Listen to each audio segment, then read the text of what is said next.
Необходимите продукти за този ориз ще бъдат ориз бисерен в случая или какъвто имате и какъвто използвате. Зеленчуци каквито изберете. В случая аз обичам праза да бъде малко по-на едро. Един морков по-на дребно с чопъра и лук също с чопъра. Ще добавим малко паста от домати, масло, черен пипер, сол и малко куркума. Нека започнем набързо. Ще използваме мултикукъра. Ще стане много бързо и много вкусно. Ще ви покажа и резултат.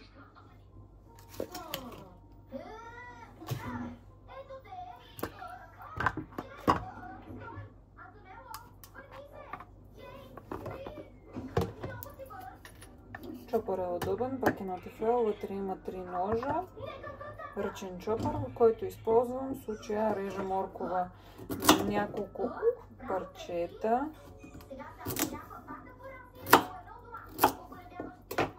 И слагам вътре.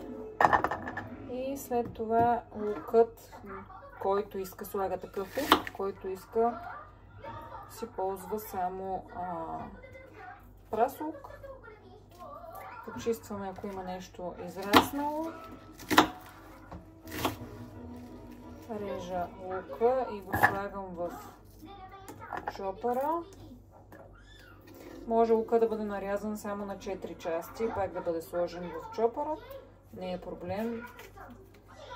Пробвах също тиква да минавам през този чопър. Всичко става перфектно.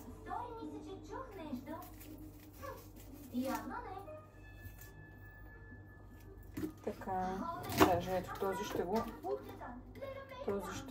нарежа на 4 и го слагам вътре в чопъра. Така. Сега, първо, след като съм напълнила чопъра, слагам и заключвам механизма.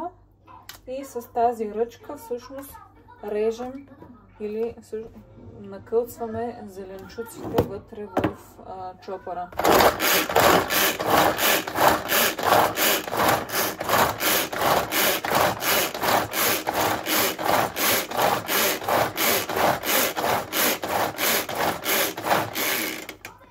И ето с може би 7-8 дръпвания зеленчуците стават перфектно нарязани на дребно. Ето така изглежда. И стават по-лесни за готвене. Така, това го слагам на страна. И искам да ви покажа, всъщност празът ще го нарежа на шайбички, за да може да се усеща в ориза.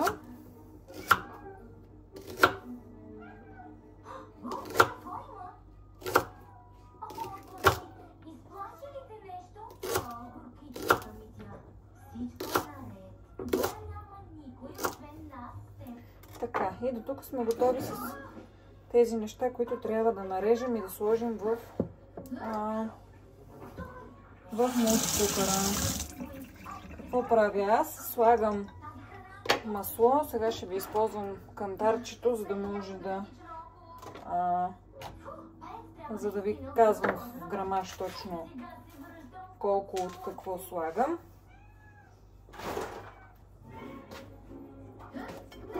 Така ще сложа чинията и ще зануля.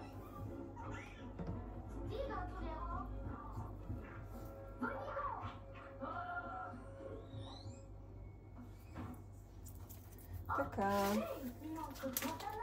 В принцип може и да бъде запържено преди да бъде готвено, но аз в мултикукъра не обичам да запържвам, освен пържени картофки. Така, слагам такова количество масло.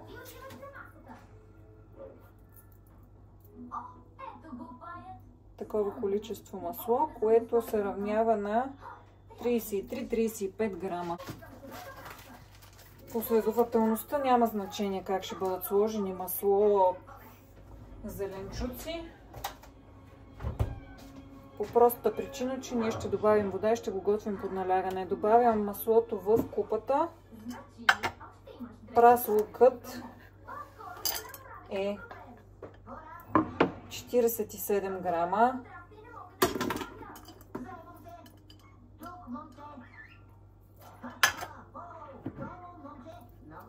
Морковите и лукът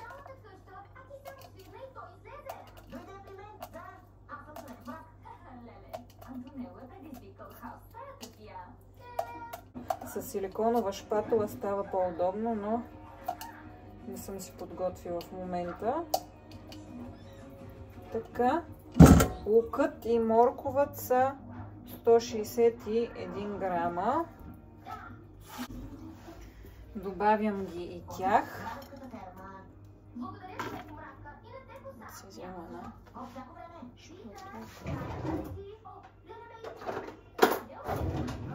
Ето за такава силиконова говоря, че е по-удобно. Така.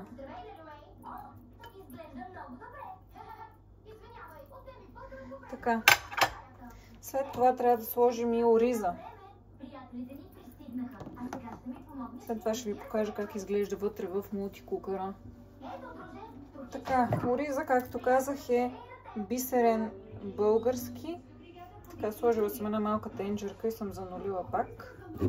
И сега ще ви кажа колко ориз ще добавя, като това ще ни стигне за няколко яденета.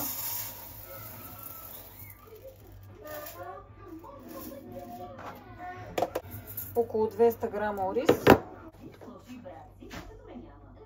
Оризът се измива няколко пъти.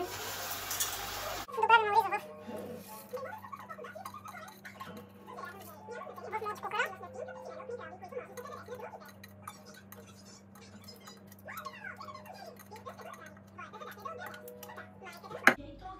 ето така изглежда. Ориза, маслото, зеленчуците и празът. Сега ще добавим останалите неща.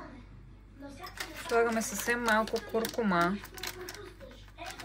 тъй като има специфичен вкус. Дето се казва, само може би 2 щипки малки. Черен пипер пак моя пуска много, така че така е напълно достатъчно. Моята мярка за сол е горе-долу ето толкова, нито много малко, нито много. Може би една супена лъжица, не съм сигурна. И сега ще разбием от пюрето доматеното и ще сложим вътре при ориза и след това вода и готвим.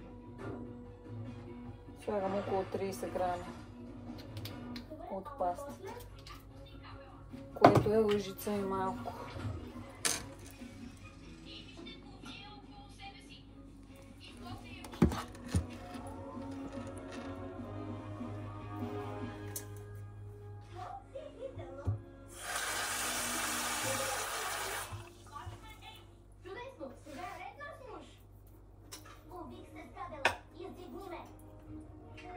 Разбърквам си доматите.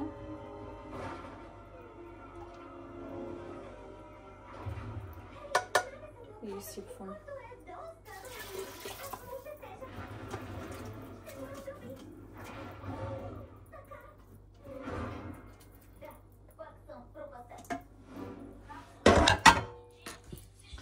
Водата е 2 пъти на ориза количеството, за да може да го покрие заедно с зеленчуците. В мултикукъра не е нужно да бъде 3 пъти на ориза. Така че, да. Е така изглежда ориза преди да бъде сготвен.